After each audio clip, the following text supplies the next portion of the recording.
Coming up on Philosophy Talk. Economics. Is it a science or a cult? Good evening and welcome to the Money Programme. Tonight, on the Money Programme, we're going to look at money. Lots of it, on film and in the studio. What kinds of assumptions does economics make about things like free markets and the behavior of economic agents? Economics assumes that producers and consumers are rational. But are we?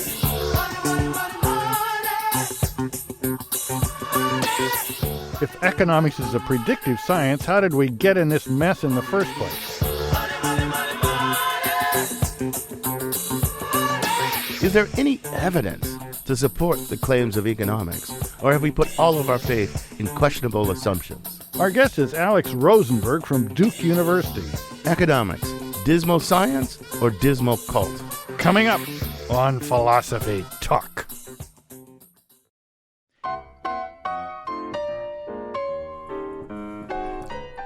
Welcome to Philosophy Talk, the program that questions everything. Except your intelligence. I'm Ken Taylor. And I'm John Perry. We're coming to you from the studios of KALW San Francisco. Continuing conversations that begin on the Stanford campus. That's where Ken and I teach philosophy. Today we're asking, is economics a science or a cult? Well, Ken, of course economics is a science. That's been obvious for 3,000 years at least, ever since the philosopher Thales discovered the law of supply and demand and cornered the market on olive presses. Oh, John, Thales? You're citing the authority of Thales? That dude believed that everything is made of water. Come on, some scientist. Well, that was Thales being a philosopher, but he had a practical side too. One year, he noticed that the rains were unusually heavy, and he predicted a bumper olive crop. He realized that come harvest time, in the fall, there would be a huge demand for olive presses. Of course, in the spring before harvest time, there wasn't much of a demand for olive presses. So guess what he did? I think I see where this is going. He bought up every available olive press on the cheap in the spring, and I bet he sold them at a great premium in the fall. Exactly right. Okay, so Thales was a shrewd, astute businessman, but how does that show that economics is a science? Well, what do you think it takes for something to be a science? Oh, that's a tough question. I mean, we could spend the whole hour talking about that question, but look, here's a quick stab. Through observation and experiment, scientists seek to uncover laws that enable us to predict and explain things. Well, I think economics fits that bill pretty well. I mean, I don't suppose Thales was really the first to come up with a law of supply and demand. But in addition to that law, economists have made all kinds of observations of markets under all kinds of conditions, and they've discovered all sorts of additional laws and principles. These all help us explain how markets work, and they're pretty successful. Well, I don't know, John. There's so much disagreement among economists, way more than you find among physicists or biologists. You've got, like, the Chicago School of Economics. You've got supply-side economics. You've got neo-Keynesian economics. You've got neoclassical economics, and it just goes on and on and on. Beyond this basic law of supply and demand, is there really much that they actually agree on? Well, you know, I've got to admit you've got a point there. The late Milton Friedman, champion of the Chicago School, used to say things like, quote, "I am in favor of cutting taxes under any circumstances and for any excuse, for any reason, whenever it's possible." Modern-day Keynesians like Paul Krugman say things like, "The very rich who've had a huge income gains over the last 30 years should pay more in taxes." And just to top it off, both Krugman and Friedman are Nobel Prize winners. What kind of scientific field gives Nobel Prizes to guys who have such diametrically opposed views? I mean, come on, if economics were really a science, I don't know, couldn't they just go to the blackboard, do some fancy equations, or go to the lab, do some fancy experiments, and work out who's right and who's wrong? I mean, the fact that they don't do that shows it's, not really science. I don't think that's quite fair. I mean, just because there are policy disagreements in economics, it doesn't automatically follow that there isn't a real science there. I mean, you could have two physicians who disagree about what's the best treatment for a given patient in a given complicated set of circumstances, that wouldn't show that they don't share an underlying biological theory that's quite well founded. I take your point, but in the case of economics, I'm not sure that there's really is a single underlying theory that they all agree on in the first place. Political conservatives like, say, Friedman seem to have one kind of theoretical bent, like they're often monetarists. Political liberals like Krugman have their own theories. They're kind of neo-Keynesians. It seems to me a mess. Well, one possibility is that the conservative position is based on sound science, while the liberal position is just based on wishful thinking, or vice versa. Just because there is disagreement doesn't mean there isn't a right and wrong of the matter. That's what makes it different from politics, where there's a right and left of the matter, but you're right. Often not much else. I'd like to believe this. I'd like to believe it. Economics certainly claims to be a science, but I'd be more prone to believe it if at least one side were much better at predicting economic events. Take the recent financial crisis. As far as I know, hardly any economist saw it coming. Some even have accepted a hypothesis, the so-called efficient market hypothesis, that seems to entail that nothing like the crisis we just went through is even possible. Yet people haven't abandoned that hypothesis. How's that for sound science? Well, some economists actually did see this crisis coming. And we sent our roving philosophical reporter, Caitlin Esch, to talk to one of them. She files this report. No one saw it coming until it hit. We are in the midst of a once-in-a-century credit tsunami. In 2008, former Federal Reserve Chairman Alan Greenspan testified before the House Oversight and Reform Committee. Those of us who have looked to the self-interest of lending institutions to protect shareholders' equity, myself especially, are in a state of shocked disbelief. What went wrong with global economic policies that had worked so effectively for nearly 4 decades? It's just kind of mind-boggling. You just sort of go, what do you do at the Federal Reserve Board? If you couldn't see that, what would you possibly catch? Dean Baker is a macroeconomist and co-director of the Center for Economic and Policy Research in Washington, D.C. He first realized something was wrong in 2002. House prices were going up, and Baker noticed that vacancy rates were also at a record high. He says if prices were going up because of a shortage of housing, vacancy rates should have been low. And what that suggested to me was that you were seeing speculation. People were buying up homes with the idea that they would be able to sell them 6 months, a year and a half down the road at a higher price. And basically we're seeing in the housing market exactly what we had just seen a couple of years earlier in the stock market.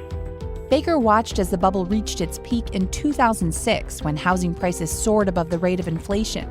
He says looking back at data from the 50s, the housing market has historically been consistent. Over this whole period, you just have house prices follow, more or less track the overall rate of inflation. So when you see a large divergence from a long trend in a huge market, that should set off all sorts of alarm bells. Baker says he tried to warn people. He published papers, wrote columns. He even held an essay contest. We offered a $1,000 prize for the best essay saying that there was not a housing bubble. And we got, 150, 200 entries. Interestingly, the person who won it was a researcher at the Federal Reserve Board. Baker was so sure about the housing bubble that in 2004 he sold his condo in Washington, D.C. Then he rented another condo in the same neighborhood. Baker says he sold the place for pretty close to the absolute high. The buyer fixed it up with the intention of flipping it. Then he put it on the market, I'd say about 14 months after he bought it from us, for a price that was about 15% higher than what he paid us, and it didn't sell. Baker benefited from his economic foresight, but he admits that economists are not great at predicting events that are out of the ordinary. And he says the worst part is we haven't learned from our mistakes. Basically, everyone sort of gave themselves a collective who could have known amnesty about the housing crash. The message is, as long as you do what everyone else is doing, there won't be any consequences. Baker says we've created a skewed incentive structure. So what that means is that if you stick your neck out and go, wait a second, I think this isn't quite right, you're taking a big risk because, we all could be wrong. I could have been wrong about the housing bubble, and for several years I was. And you pay a big consequence if you're wrong against the crowd. On the other hand, if you're wrong with the crowd and there's no consequence, everyone could say, well, that's unfortunate, but who could have known? So we might be setting ourselves up for more bad economic predictions, or so Baker predicts. For Philosophy Talk, I'm Caitlin Esch. Thanks, Caitlin. That was fascinating. It sounds like our big problem in life is predicting which economist is going to be right. I'm John Perry. With me is my fellow philosopher from Stanford, Ken Taylor. And today we're talking about the science, or is it cult, of economics. We're joined now by Alex Rosenberg. He's a professor of philosophy from Duke University. He's author of many things. His most recent book is called The Atheist's Guide to Reality, Enjoying Life Without Illusions. But particularly relevant to our topic today is another book, Economics, Mathematical Politics, or Science of Diminishing Returns.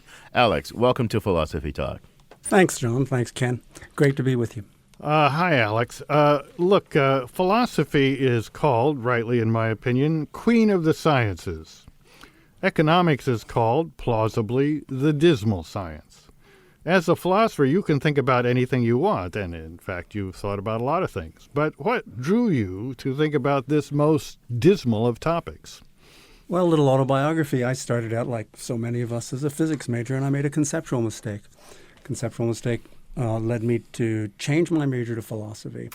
And, of course, I was a person of the left, and the last thing I was interested in was bourgeois economics. So my university, in its wisdom, required 2 semesters of economics for every undergraduate program.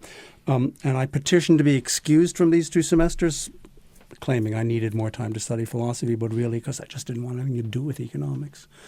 And in its wisdom, the committee that authorizes these matters excused me from 1 of the 2 semesters, so I postponed the economics course until the last syllable of recorded time, or at any rate the last moment of my undergraduate career, second semester of my senior year, when I'd already been accepted to graduate school in philosophy.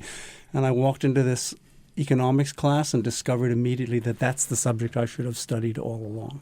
Wow. Quite a story. So it was, of course, too late to switch my major, but when I got to graduate school, I discovered that the economics department at the university I was doing my PhD at was even better than the philosophy department.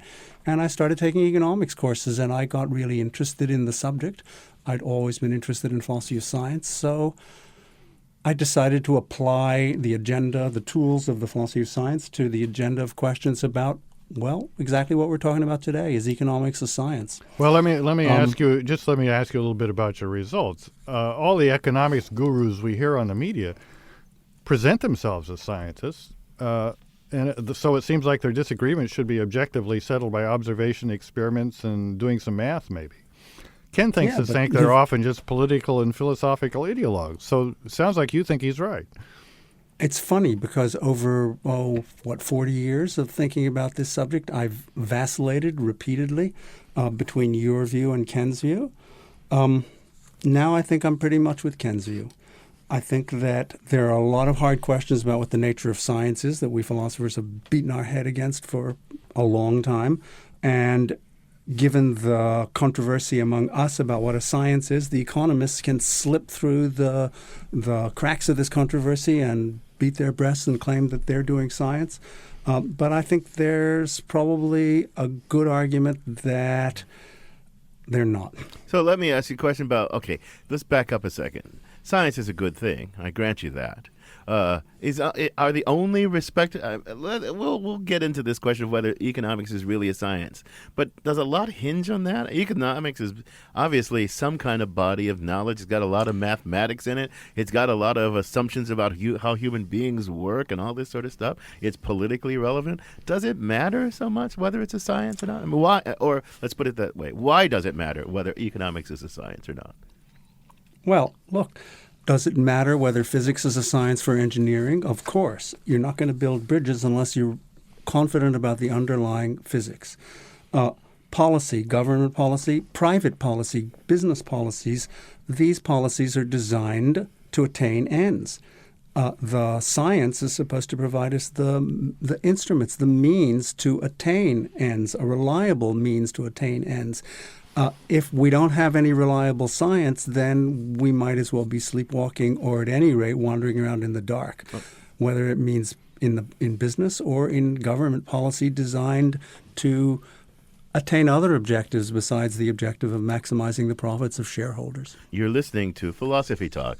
Today, our guest is Alex Rosenberg from Duke University, and we're asking the pressing question, is economics a science or a cult? In order to predict economic phenomena, thinkers from Thales to Milton Friedman have relied not only on observation, but also on asking what rational people would do.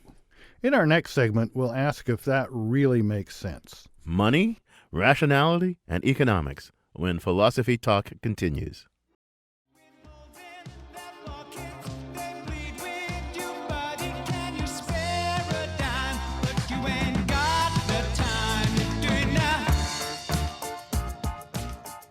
Is there anything more to economics than a little Wall Street shuffle? I'm John Perry. This is Philosophy Talk, the program that questions everything. Except your intelligence. I'm Ken Taylor. We're questioning today whether economics is a science or a cult. Our guest is Alex Rosenberg, and he's from Duke University. So, Alex, at the center of economics, the very core of it are ideas about rational economic actors, whether they're individual consumers or corporations. But here's a question for you. This is something that often puzzles me. Where do economists get their ideas about rational actors in the first place? Do they do it from careful observation of actual human behavior, which strikes me as often irrational, to tell you the truth? Or do they just sort of, I don't know, make it up, may be too strong, but or philosophize about it in the way that philosophers do, kind of a priori? Which is it? Well, it's an interesting question because if you go back to the start of economics as we understand it in Adam Smith, it's very clear that Smith already thought that he was quite confident about understanding the nature of human action and human choice as self-interested behavior on the part of businessmen, maximizing something, wealth, well-being. And of course, by the 19th century, this picture of the sources of human conduct morphed into the theory of marginal utility, theory associated with the utilitarian moral philosophers as well as with the marginalist economists. But basically, it's just the formalization of the common sense, introspective understanding of why we do what we do. We behave, we do what we do, or we think we behave in the way we do because we're got a series of beliefs about the environment, about the circumstances, about the future, what economists fancifully call expectations, and a set of desires about, what we want to attain, what our goals are, what the economists call preferences. And just like common sense tells you that your beliefs and your desires work together to produce your actions, the economist turns that into the technical language of your expectations, and your preferences go together to produce choices that maximize your utility. So I have one question about that. I mean, often the unit that economists are thinking about is not the individual person, but some group like a corporation. And of course, we're told that corporations are persons, but it's not so obvious. Maybe they'll stop that. If the agents in the market are corporations, so there's this joint decision making, and not individuals. Do economists take this same rational model and apply it to corporations automatically? Is that what was so surprising to Alan Greenspan that didn't work? Well, in two different ways. First of all, economics is strongly committed to a methodological principle, which we philosophers have called methodological individualism. It's the thesis that all large-scale economic processes are the aggregation, the result, the just adding together of the behavior of a large number of individual rational agents. In a business, we can understand the choices that the business makes by personifying it as a rational agent trying to maximize profit, trying to maximize marginal revenue, given facts about marginal cost. There's a fancy theory here of the firm, which has been around for at least 120 years since a guy named Alfred Marshall, a Cambridge economist. But basically, the idea is that the bedrock for economic processes is the rational maximization of well-being or welfare or something or other like utility by individual agents. And they get aggregated into businesses and firms and markets and industries and entire economies. So let me ask you whether that's supposed to be an empirical claim on the part of economists, a priori logical claim from first principles of rationality, or what? Because people often, in fact, they do things other than try to maximize individual utility. They care about all sorts of things. They do altruistic things, and also they don't always behave this way. You could say it's an idealization, or you could say it's a normative theory about how they either it idealizes away from actual behavior, or it's a normative theory about how, rational agents ought to behave, even if they don't in fact behave that way. There's two ways to get around the fact that we don't always behave this way, idealization or normative. Which is it for economists? I think that it's not just a bit of both, but it's also something else.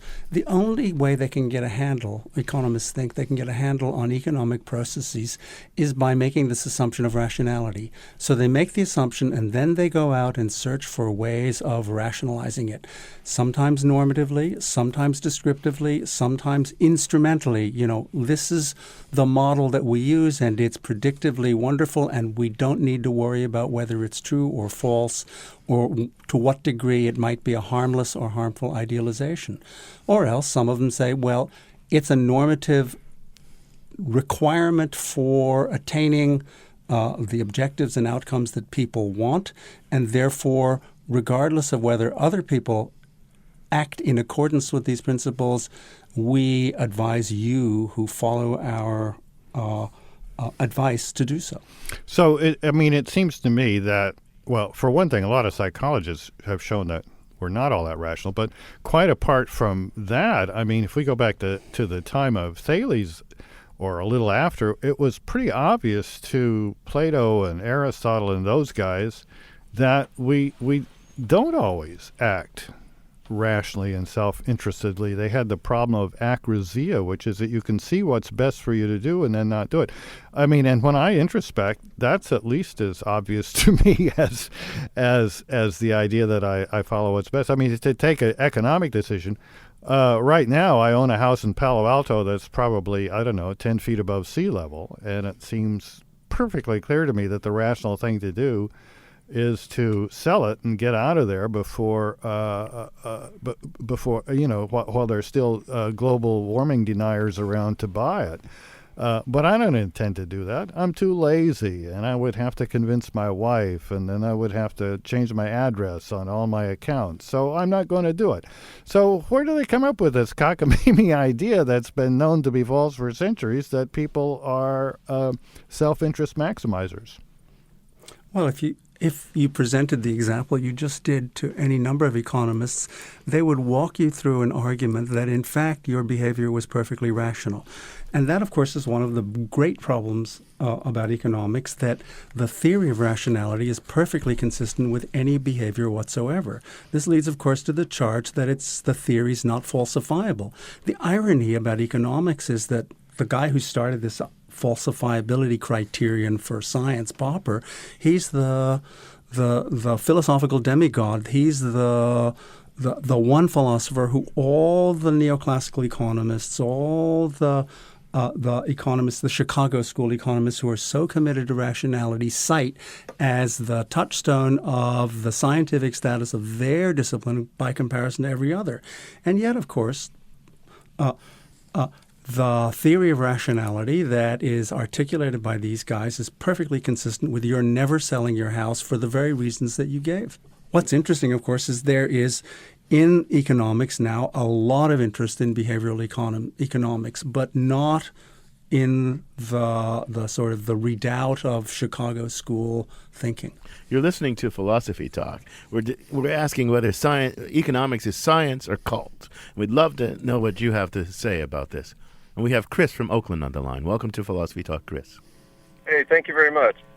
I hope I can get to this point quickly. I was thinking of the word cult as perhaps the wrong alternative to science, because from my understanding, especially informed by the recent housing bubble crash, financial collapse.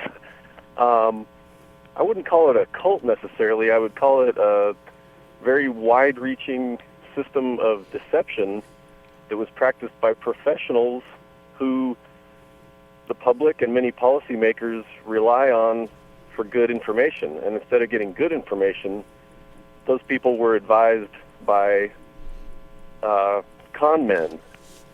And I also teach. I sometimes teach from Howard Zinn's People's History of the United States, and he talks about how history departments had been corrupted. Professional historians had limited themselves to a very pro-United States view of U.S. history, and he was seeking to resolve that by filling in the gaps and telling the other side of the story. I think the same thing is true. Chris, to consult. Yeah. Let me interrupt you for a second. Are you saying that economists are kind of deceiving us for their own interests? Or are you just saying they're deceiving us because they themselves are confused or ignorant? I don't think they're confused at all. I think they are making intellectually dishonest arguments to promote the interests of Wall Street, and that they are paid to do so over and over and over again. Okay, Chris, right. Thanks for the observation. So, Alex, what do you think? That's a pretty strong condemnation. Well, yeah. Economist as con man. That seems to me too strong. What do you think? Yeah, well, conspiracy theories are almost always impossible to sustain. There are too many economists around for us not to have heard about this conspiracy from one of them with an interest in pulling the curtain back from the little man. On the other hand, so if obviously, let me say a little bit in support of that. I mean, I don't know about professional academic economists, but if you think of the famous Jon Stewart Kramer interview, it's pretty clear that people that pass themselves off as economically knowledgeable people on CNBC and other places often are kind of marching to the tune of Wall Street. Or maybe I'm just a conspiracy theorist. No, I think that there are lots of people who write business self-help books and claim to be economists and who are just hucksters. But let's just think about academic economists. They're not con men. And some of them may be engaged in a species of what we think of a self-deception. But what's really going on is the old story about looking for your keys under the lamppost. Guy's looking for his keys under the lamppost, and a cop comes along and says, "What are you doing?" And he says, "I'm looking for my keys." And the cop says, "Well, did you drop them around here?" And the guy says, "No, I didn't." "Then why are you looking here?" says the cop. And the guy says, "Because this is where the light is." Well, there you go. You're listening to Philosophy Talk. We're asking whether economics is a science or a cult or something else entirely. And we've got Enrique from San Francisco on the line. Welcome to Philosophy Talk, Enrique. Oh, thank you for having me in the air. I love your show. I also teach at Stanford University, but in the art department, I teach a class on art and economics. And before I was an artist, I studied economics in Mexico City in a very good time to study. And when I was studying economics, we have a saying about economists.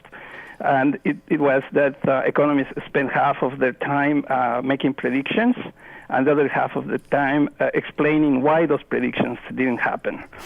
And it was certainly very true about many theories. We were very critical of Milton Friedman as well as Marx for many different reasons. But what we thought in general was that one of the things that make economics unpredictable is both natural events as well as political events. And you might have ideological influences on political theory, perhaps, of economics, but still you're going to have unpredictable political events like a war or, Right. elections that go the wrong way or a hurricane. And that makes something of any prediction gets derailed. So for me, I have a question. I mean, should economists stay away from predictions at all? And I leave it with that, and I listen to your Thank you, answer. Enrique. Thanks, Enrique. That's a profound question. And Alex, and Enrique pointed out something I think really important. Look, you can try to predict things and sort of pure market forces, pure economic forces, but stuff happens. Wars break out and stuff like that. The economists can't do that. Those are exogenous, as it were, to the market rather than endogenous. It's kind of like something I read in an article of yours. It's kind of like evolution can't predict the course of life because meteors happen, right? Stuff like that. So is the economist any worse off than the biologist? You know? Well, Enrique is right, and this is an idea that goes all the way back to Keynes and even before that to Frank Knight, famous Chicago school economist, who held that human activities undertaken in the presence not of risk but of uncertainty. If risk were what we were faced, if life was like a roulette wheel at a casino, then we could apply the theory of probability, establish the expected values of various outcomes, and use principles of rational choice to make decisions and even to make predictions that would be borne out. But the fact is, life is more like living on the St. Andreas Fault.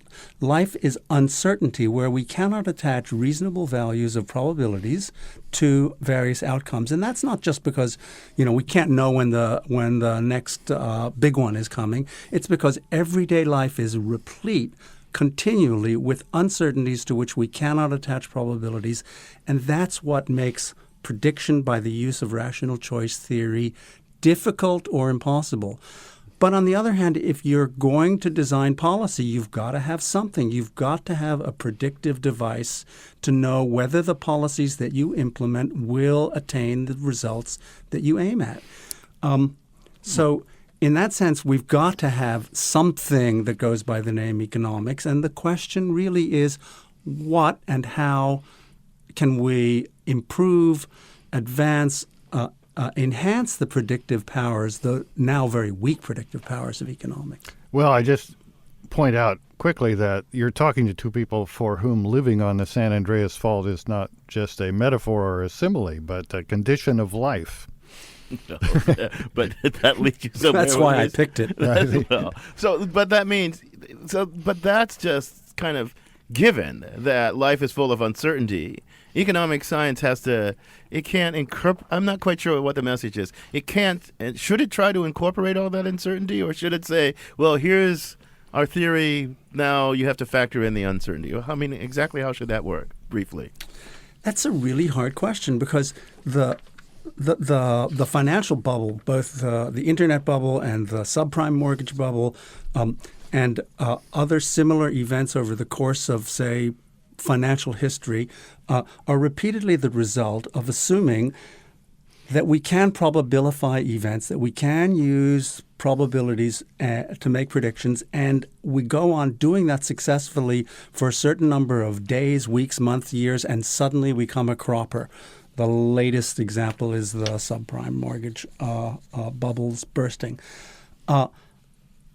What's the solution to the problem of being able to predict the exogenous events that just sort of turn the card table over and dump all the cards onto the floor?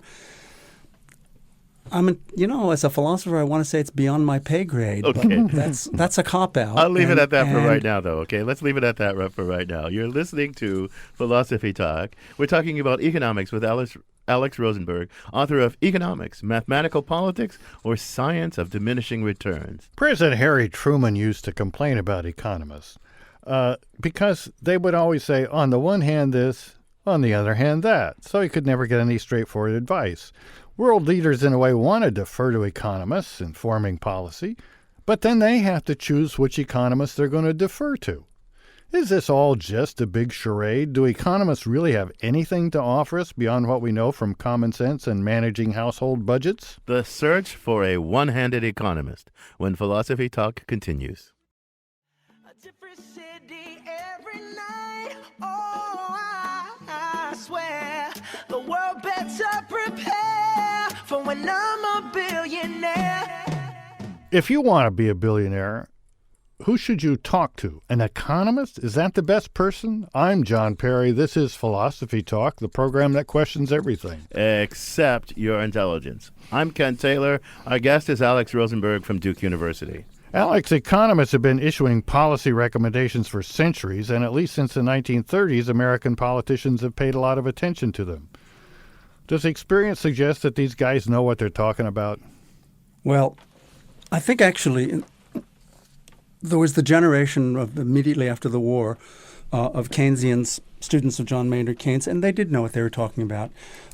There are relatively few of them left. Maybe Paul Krugman is about the only very visible advocate of Keynesian policy. And just thinking about the recession, the Great Recession we've been through, it's just very evident to me, even as a non-economist, that this is a recession that was produced by lack of demand. And it makes a nonsense of many economists, especially Chicago School economists' predictions. As you said at the beginning of the program, I think, Ken, or maybe it was you, John. That was me. These guys didn't even know that there was a bubble coming, and after it happened, they denied it occurred. You know, you get this line from people like John Cochrane and other economists from Chicago. Bubble? What bubble? So we need policy guidance, and it has to come from science. And you could call the science which provides policy guidance economics. But we don't really have any reliable science at this point. That doesn't mean that there's something else that we should use, crystal balls or tarot cards. So when I took it's a real problem. When I took economics, you had this great big book by Paul Samuelson, couple hundred pages long, maybe 500, full of stuff that, you know, had to take exams on. Seemed pretty substantial, seemed like a big, huge amount of knowledge that everyone was taught. So wasn't that all basically right? That was kind of before monetarism came along and screwed everything up. Well, that's funny because when I teach philosophy of economics, I make my students go back and read 3 or 4 chapters of that very book because I think that it certainly got the macroeconomics of a period of American history right. And the question is, why did it cease being right? And what's the substitute? Because something happened long about stagflation in Nixon's time that pulled the rug out from under Keynesian macroeconomics. And we've been struggling to find an alternative ever since. But the one thing that we know is not an alternative is what the economists provided, which is a return to the status quo, the old rational choice. So Alex, this raises a frequent listener and emailer, Greg Slater, has written a bunch of emails. I'm going to boil them down to their essence. He says the following.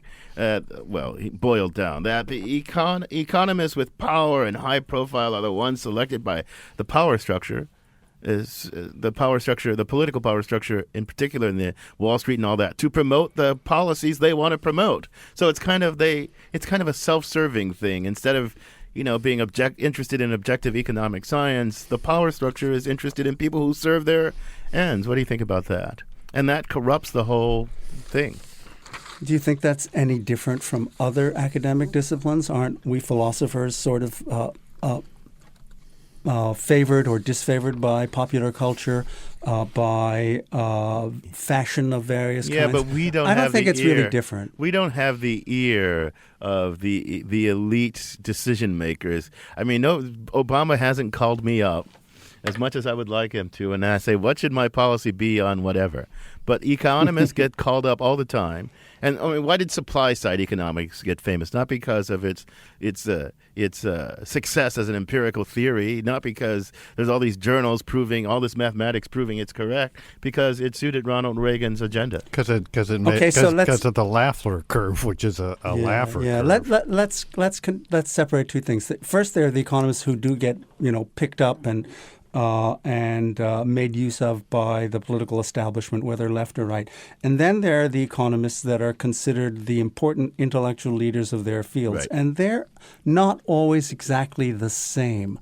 So we can't just issue a blanket condemnation of the entire discipline as the corrupt tool of the political substructure. I totally agree with you. And that there's a thing that happening in economics that I actually think is a very good harbinger of possible good things to come. And that's the rise of what you referred to in passing earlier, behavioral economics, which actually tries to start looking at how economic actors, especially individual decision makers, actually work. I mean, a real cognitive science of actual human decision-making. And if you start there and you aggregate that up, it seems to me eventually you'll get a macroeconomics that's more real to human life, subject to this fact that you say it's like meteorites hit the Earth. Stuff hits our economy that's exogenous. That's not just pure market forces acting. But do you think that's a salutary development or not? Yes, I do, and far be it from me to encourage your listeners to listen to or seek out non-philosophers. But there's an economist at your school at Stanford, Matthew Rabin, who has been working on the integration of behavioral psychology, cognitive social psychology, and economics for 15 years now, and written papers that a lot of us philosophers of economics have sort of just eaten up, because we do think that there's scope for somehow generating, on the basis of a much more realistic set of assumptions about behavioral choice, results about the market, about whole industries, about the economy as a whole. And in that sense, I am as hopeful as you are that some economists are becoming increasingly sensitive to experiment and observation, the things that drive scientific improvement. There's even a rising field, not just of behavioral economics. It kind of reflects what has happened in the cognitive sciences. It used to be more about behavior and cognitive modeling. Now there's neuroeconomics. Actually probe your brain in the moment of economic decision making. Do you think there's promise there, or do you think that's kind of hooey? I think there's got to be promise eventually. If we're methodological individualists like so many economists, we've got eventually to ground economics in what's going on in the brain. Now, there are two kinds of things going on in neuroeconomics. On the one hand, there's the attempt to push the theory of rational choice into the various parts, structures, modules of the brain, and to somehow see how the brain realizes the particular details of this traditional picture of expectations and preferences. And then, of course, there's the other sort of side of neuroeconomics, which attempts to show how the brain's behavior, how what's going on in the brain shifts us away from the kind of behavior that the economist would expect us to engage in. And both of those are trends that have important empirical consequences for holding the feet of classical economics to the fire. Okay, so that stuff makes me hopeful. But let's go back out to this problem about the role of economists, a certain class of economists, in social political decision making. There, I'm not so sure there's grounds for being hopeful, because here's one of the things about public discourse. It's not about economics per se, but about public discourse, which infects the role of the economics in public discourse. We don't really seem to have much of a concern for truth anymore in our public discourse. I mean, science is not, we don't say global warming, this scientifically indisputable by now. And yet it's still like a hot button political issue. So how could something as abstruse as economics, how can that truth really get in there over the competing political voices with their agendas, serve the elite, serve the middle class, serve the poor? I mean, how can economics really penetrate all that babble? Well, I'm in despair when I hear things like the pollster for Romney saying we're not going to let fact checkers dictate our agenda, or people who think they have a right to create the facts. But the trouble with economics is that there are a lot of pre-existing preferences, predilections, norms, value-laden commitments and convictions of people for which they find economic rationalizations. The free market as a rationalization for laissez-faire economics because it is a bulwark against redistribution or against subsidy for infant industries in the cases of development. These are too often rationalizations that have what looks like science behind them when the science is highly unreliable. And the question that you've raised a couple of times is, what do we do about that? Right. Do we just substitute nothing? No, we can't do that. But we do, as you've said, I think, have to, if not treat economics as a shell game conspiracy, at least be very skeptical about the way it's introduced to drive political decisions. So imagine I'm a reasonable person. I read things. I listen to the news. I try to consume it critically. What should I do as an individual to sort of protect myself of being swayed by, political ideology versus sound science? I mean, how do I, as an individual consumer of all this stuff coming at me, arm myself against that manipulative stuff? Well, don't assume that because somebody's gotten the Nobel Prize for economics that therefore they have made a significant contribution to predictive science. Remember, first of all, the Nobel Prize in economics isn't a real Nobel Prize. It was introduced by the Swedish Central Bank in 1969 and so named for Alfred Nobel, a guy who died 50 years before they introduced, or 70 years before they introduced this prize, just to make economics look like a science by comparison to the other social sciences. And all I can say is when you hear somebody adduce economic arguments for public policy recommendations, you need to be very skeptical. I don't mean to say you need to say it's rubbish, it's just ideological rationalization, but you need not to be very confident in its predictive reliability. And that goes for the left as well as the right, I'm afraid to say. So, well, that's really stern advice, you know. And it's not all that hopeful. I mean, I want you to end on I'll give you one last comment. Can you end on a hopeful note? Can you give me some positive reason? Yeah. Upbeat. Are we better off now than we were 6 years ago in terms of economics? Well, we are better off, at least because we are much more skeptical about the free market Chicago School economics, which Greenspan expressed his shock. I'm shocked to discover that there's gambling going on here. Here are your winnings, sir. That attitude of Greenspan's that reminded me of Captain Renault in Casablanca. We're better off now in that we are much more likely to be skeptical about claims made about the economic underpinnings of policy choices. Alex, on that note, on that hopeful note about the dismal science, I'm going to have to thank you for joining us. It's been an enriching conversation. Well, thanks to you guys, and I'll look forward to hearing more philosophy from you in the future. Our guest has been Alex Rosenberg. He's a professor of philosophy at Duke University, author of Economics, Mathematical Politics, or Science of Diminishing Returns. So, John, brief closing thought. You got one? Well, I think we are better off than we were 6 years ago in terms of economics. Maybe the economy isn't better off, but at least we've gotten rid of a lot of BS. This conversation continues on our blog, theblog.philosophytalk.org, where our motto is cogito ergo blogo. I think, therefore I blog. And you can find out more by visiting our Facebook page. And remember, you can sign up to get the free weekly podcast of Philosophy Talk at our website, philosophytalk.org. Now we make the rational choice for speed. Ian Scholes, the 60-second philosopher. Ian Scholes. I'm always a bit leery of economic experts. I don't usually understand them, for one thing. And when I do, as in the case of, say, the trickle-down theory, what is being said just seems wrong. I mean, if I find $20 on the street, am I going to give some of it to somebody poorer than me? No, I am not. I'm going to spend it on beer and Skittles and gloat about my luck. Sure, there's number crunching and actuarial tables and logarithms and external forces and the invisible hand of the marketplace, regulations, deregulations, micros and macros, but economics never quite factors in the human element. We all take different stances in this capitalist world. Some of us scrimp and save, some of us gamble foolishly. Some of us buy big screen television, some of us only listen to the radio. Some don't even own a car. Some don't use cash anymore. Some of us are profit-driven, some are content to sit on the porch and watch our empty pockets flap in the wind. Some of us are suckers and some parasites. And even in great catastrophes, there's always somebody making money.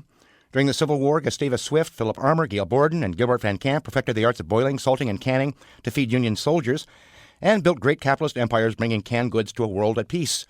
During the Great Depression, a nation hungry for cheap entertainment brought forth radios, pinball machines, jukeboxes, miniature golf, bingo. The Depression also saw the rise of the supermarket, a one-stop shop to buy everything, which brought us to Walmart, a one-stop shop that destroys everything in its path. One day, it too will eat itself. Seems that every boom contains the seeds of its own bust. Why is that? Why do we still have pennies? Why is Facebook worth money? How did powerhouse companies like Xerox and Polaroid bite the dust? Cotton was king in the 19th century, and then suddenly it wasn't. Whatever happened to Blockbuster? They say cash is fungible, but what if it's a rare coin? What if it's your lucky coin? What if you have a dollar bill that was autographed by Elvis Presley? Where's your fungibility now, my friend? And some say a rising tide lifts all boats. Well, so does a tsunami. Until the boats come crashing down on the shore, I gotta go.